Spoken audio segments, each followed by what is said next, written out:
Hey YouTube, this is Ben Gessel. How's it going? So, this is kind of more just how things have been, and it's just a random kind of more video. I've been especially busy, uh, very busy, extremely busy for quite some time. Ever since this last summer, it's been off and on. I've got things to do, um, which has been good. It's been great.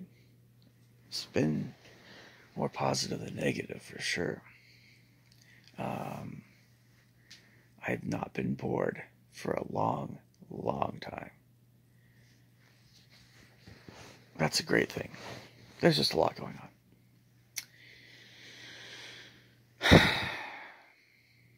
So, when I have some downtime, I really just need to just be by myself and do what I want to do, talk what I want to talk about, like right now. I wish I should be asleep, but I'll get there in a second. So,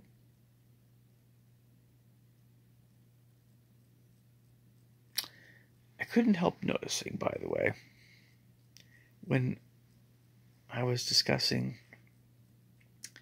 tonight with a handful of other folks in my orchestra at the Live Symphony, Seattle, that we all tended to view pieces of music rather conveniently by country or by genre. So either classical versus film music, or German versus Russian versus English versus French or Italian or whatever. Or maybe by era, 1800s versus 1900s. When we were talking about what kinds of music we wanted to play in the upcoming year. And we had a few folks that mentioned pieces that maybe weren't performed a whole lot. And there was a few aspects of the conversation that for me kind of droned on a bit. But I think that they're still great. They still have their place. I didn't mean to talk about this more intently, but what I kept feeling when I was talking with everybody, these are folks, these are all people I respect, especially as musicians, but also as people. These are good people, for sure. I love playing with the Live Symphony.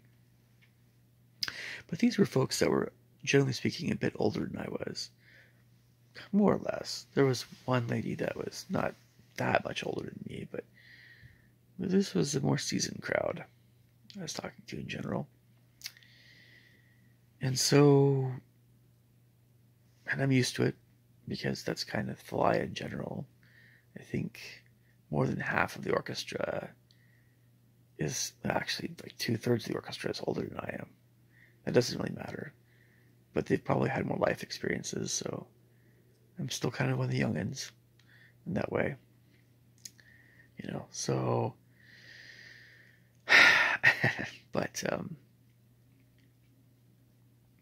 but we respect each other. I respect everybody.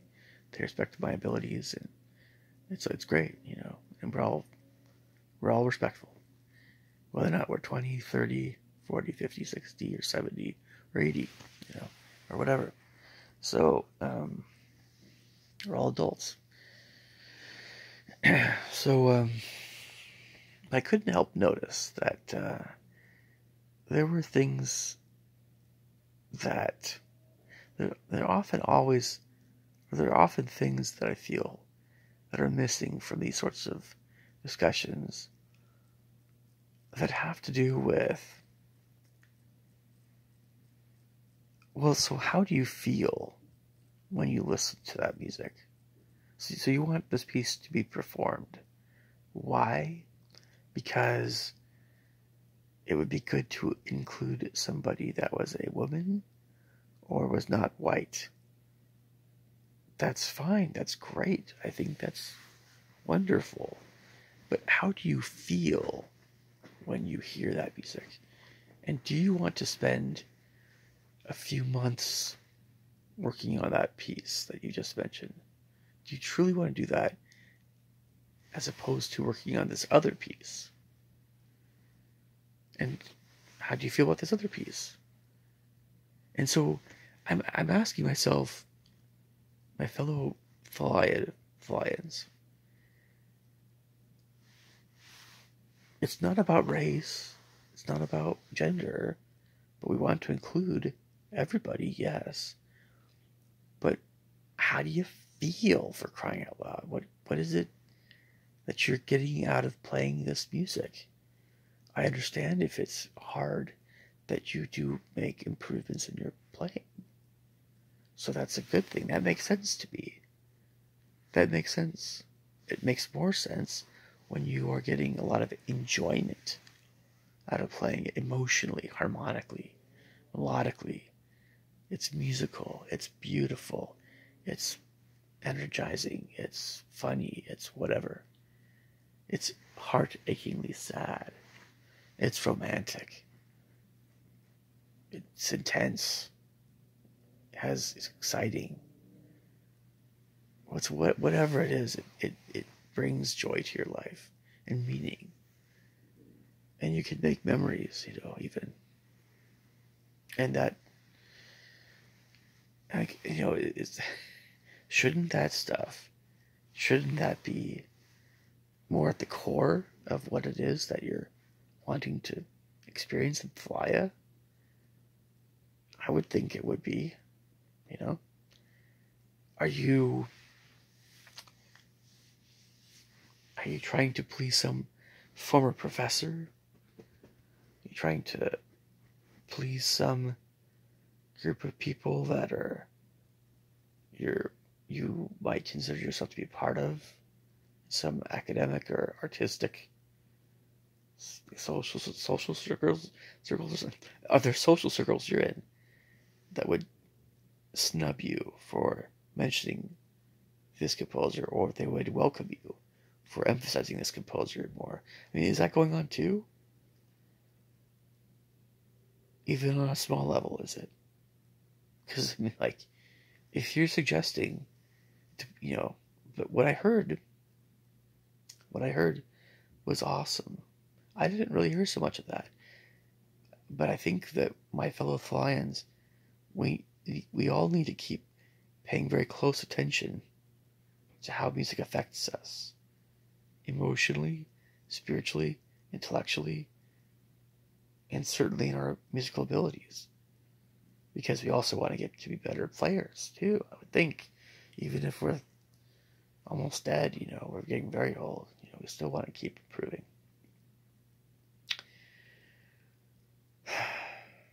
But it's also like there's this idea that exists out there that kind of goes something like this. And this is all more in the classical film world, I suppose you could say. If music makes you feel good, or if you really enjoy it, but the music itself is not on the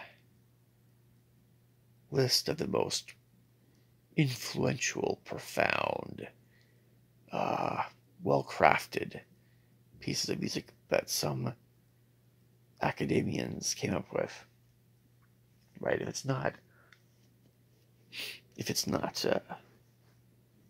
one of the standards, if it's not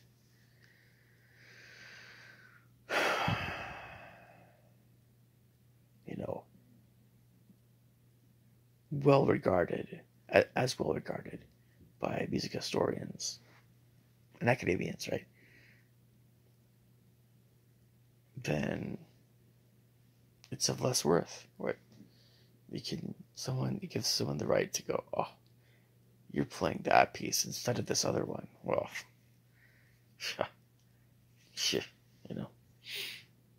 in the popular world, more I'm talking about rock and country and folk, and etc. Instead of all that, what you tend to hear, jazz, by the way, is kind of more like the classical film thing. But, and of course, film is like kind of straddling classical to pop as well. But if you, all you hear is, this is bubblegum pop, of course.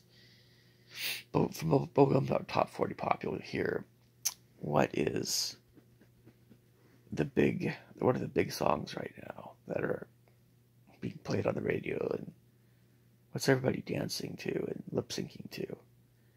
If it's hard rock, I think it's going to be something more like, I don't know, personal preference. Like, I don't think most guys that are into hard rock really give a crap about someone's favorite piece of music or songs. But if they happen to share some favorites, that's a great thing. So, but I maybe thinking, anyway, country music is kind of,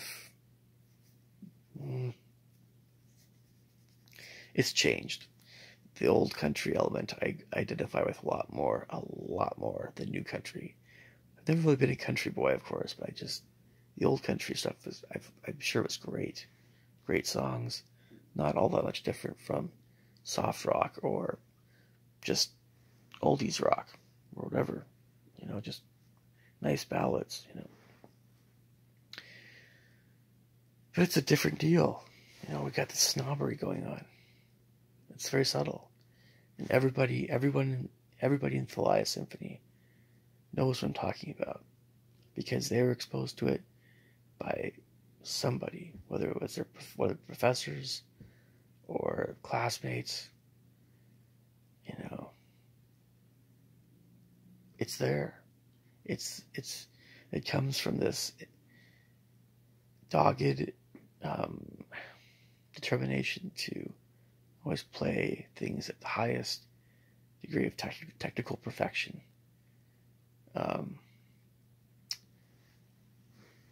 And just being a prick, like,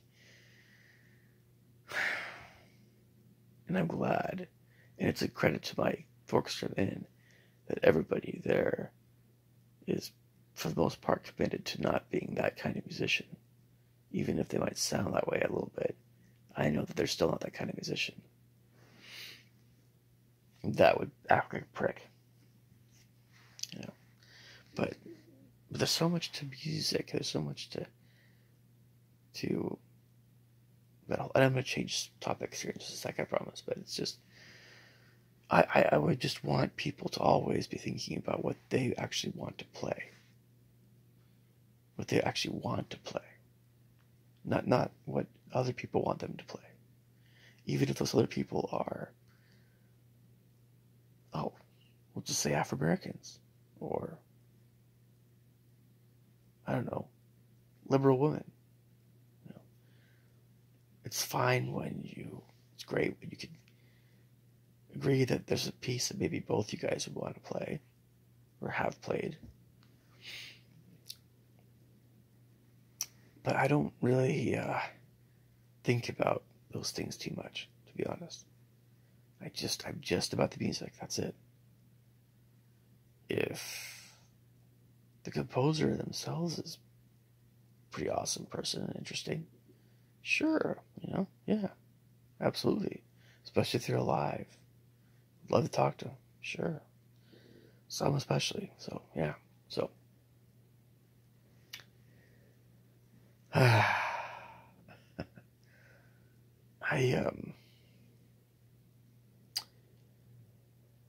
gotta tell you guys, too, that,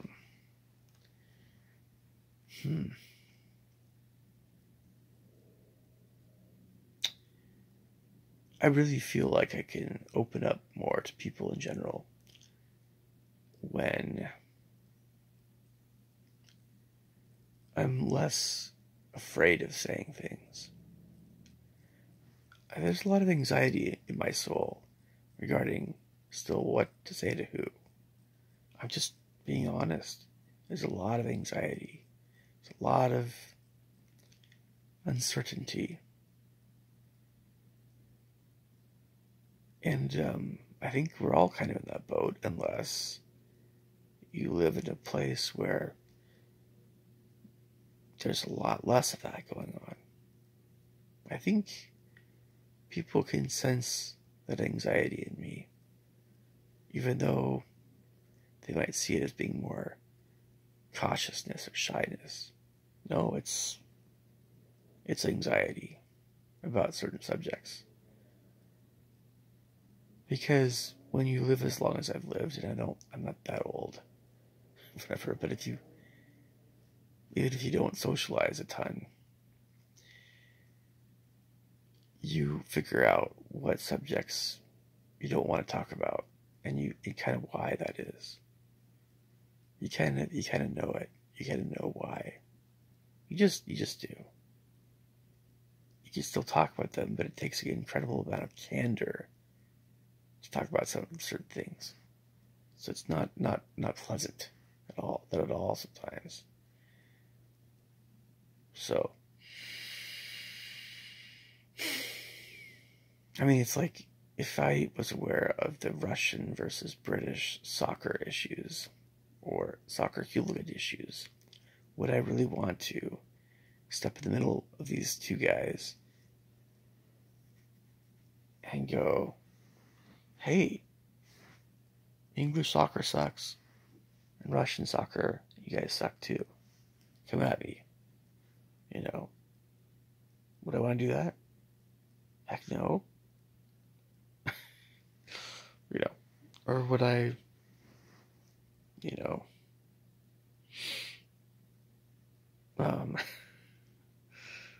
mock the British by throwing hot tea at them? Or, I don't know. Maybe dressing up like a leprechaun, and that would actually anger the Irish more, probably, but I don't know. But kind of like dancing around, making fun of the British. That'd be funny, actually. That'd be kind of odd. Calling them fairy boys, though. Sissy fairy boys.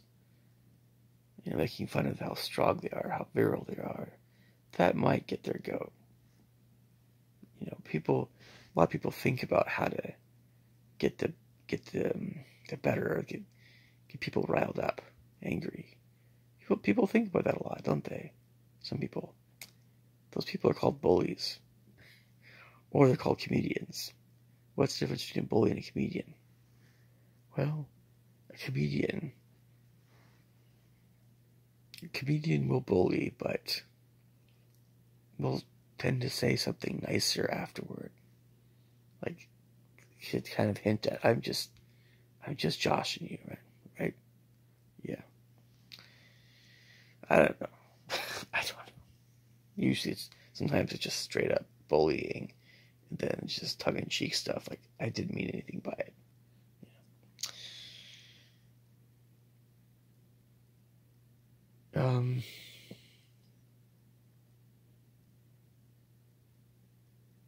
So, getting back to the earlier train of thought, I might have forgot something, but it's like,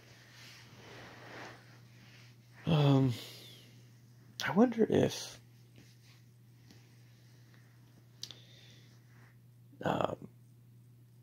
so much of human happiness has to do with not being anxious about so many things, not being so worried about so many things. It just occurs to me that if I lived my life in such a way where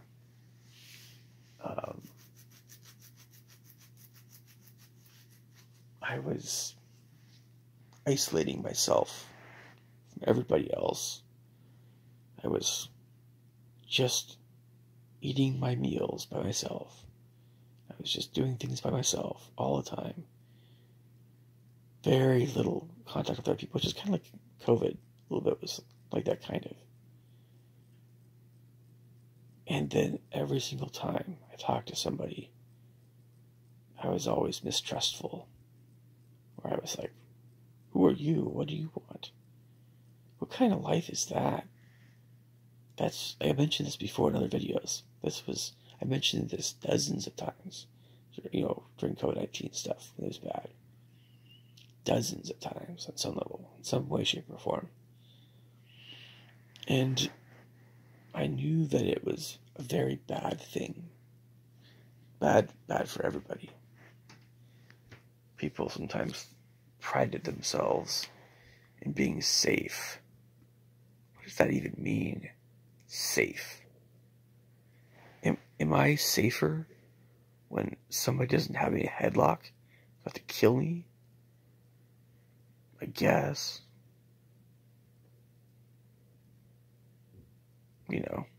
But on some level, would you rather be in a headlock about to be killed?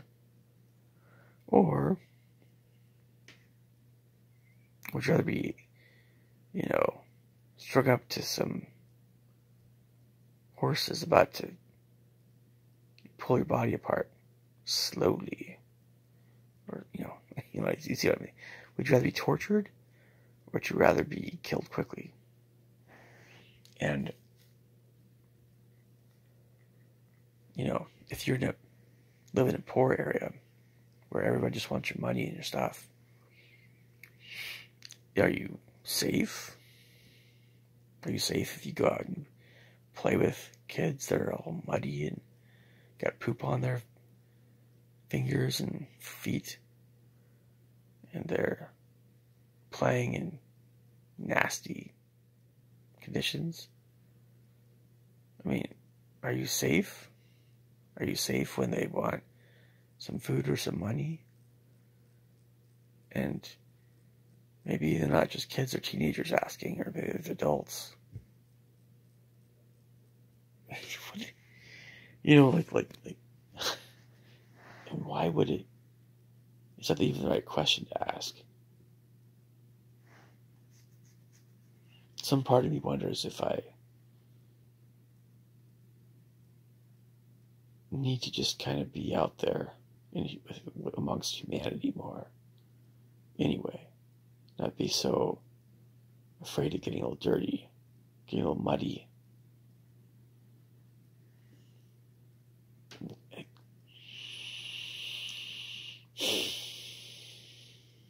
It's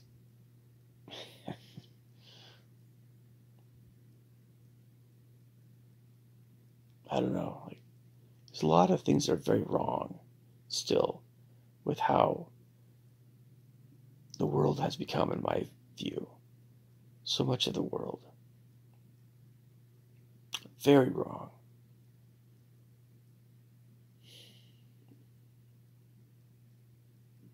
Everybody is so respectful to me as an adult.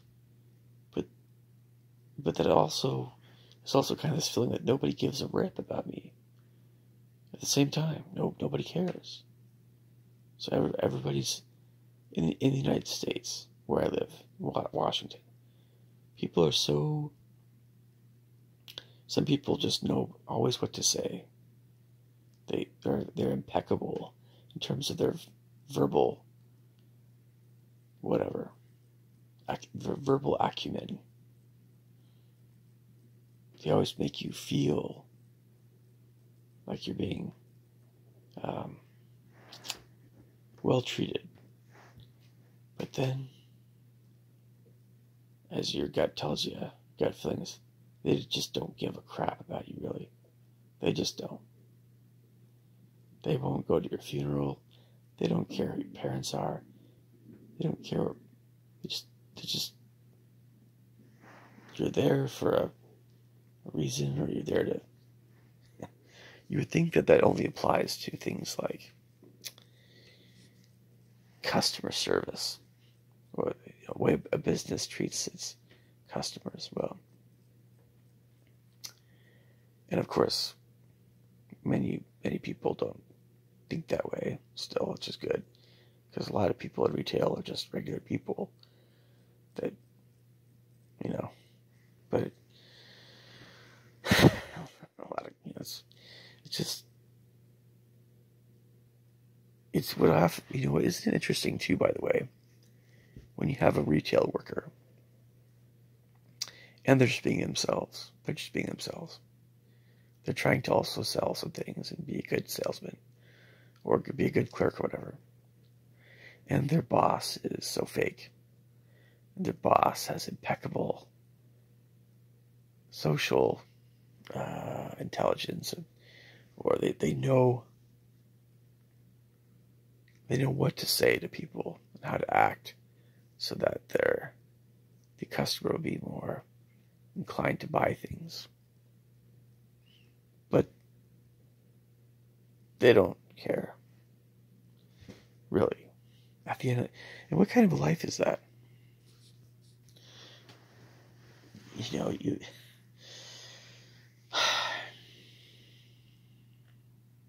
fakeness, and being isolated from people. It just never leads to happiness. Never. Being fake with people. No. It's never a good thing.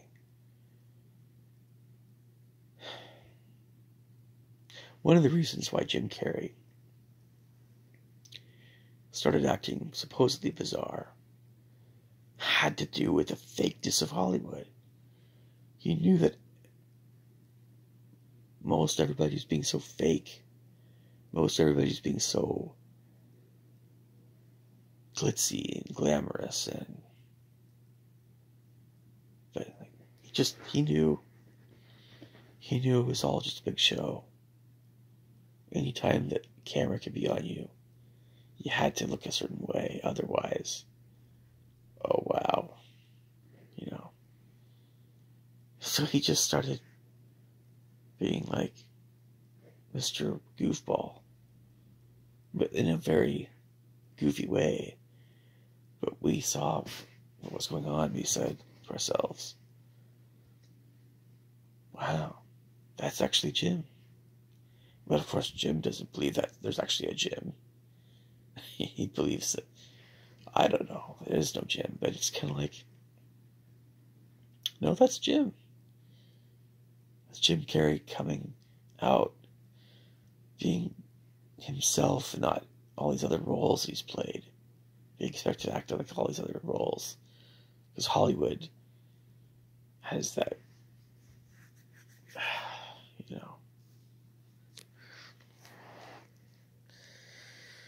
And Jim, when he was in Hollywood, was very eager to be a big star, and he was.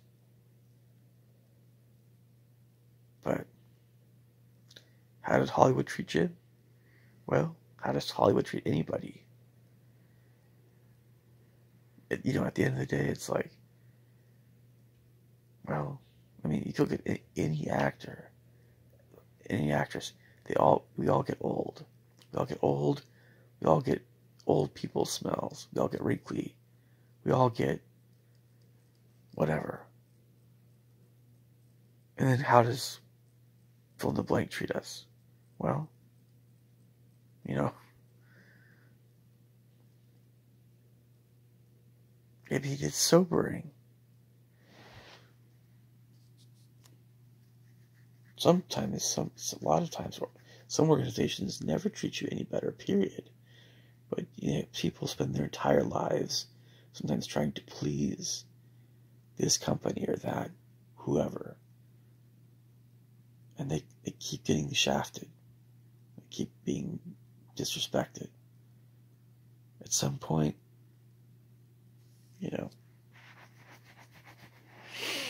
I'm just saying it's messed up. It's really freaking messed up. It's beyond messed up. I just was watching some videos about American Idol recently. That's another thing that's very messed up. And it's a business. And it's kind of a racket. And it's really freaking... It's just in every shape or way and form. Very, very wrong.